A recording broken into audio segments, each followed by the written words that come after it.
For nearly a year, Abby has spent a considerable amount of time right here at Advocate Children's Hospital receiving intensive chemotherapy treatment to help fight her leukemia.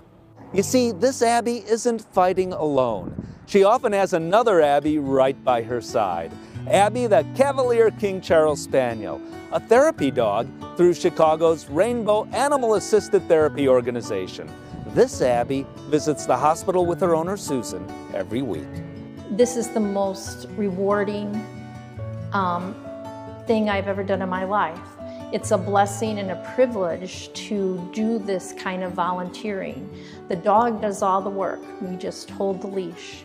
To have to sit in a hospital room, a lot of times she's neutropenic, where her white blood cell counts are so low that she can't really be around a lot of other people. So the hospital stays are kind of long and boring, and to have the dogs come in there brings a huge smile to her face. You know, she wants to be a veterinarian herself, so you know, she loves animals, and to be able to spend time with animals while she's here is just huge for her. Being in some of the rooms during the visits and just seeing a patient that has not been having the greatest day and is kind of feeling a little crummy and they're really crabby, and then the dog comes in and the whole mood changes in the room. They're smiling, they're giggling, you know, they sit up right in bed and they want to do the tricks with the dog. So it's quite incredible to see the difference. And even when some children and their families are facing the worst possible outcome, these dogs can make a difference. I saw a patient at the Children's Hospital for many months who had a terminal illness, and his last request was to hold my dog while he was dying.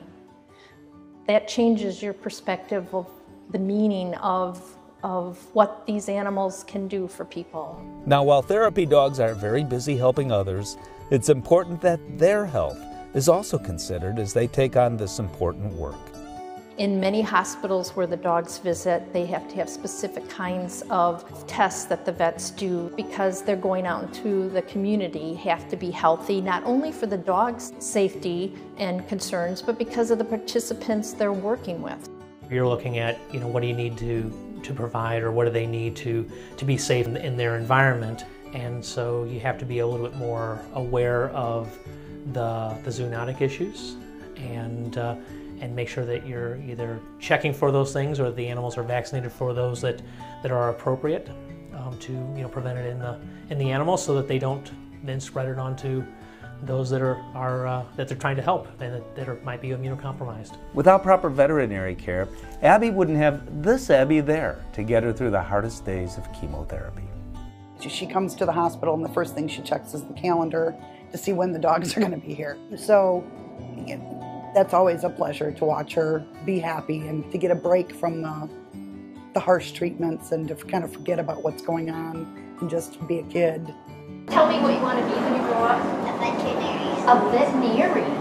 Why do you want to be a veterinarian? Because I like animals. Thanks to the hard work of Abby's doctors, these therapy dogs, and the veterinary professionals like you who care for them, Abby's future is looking bright.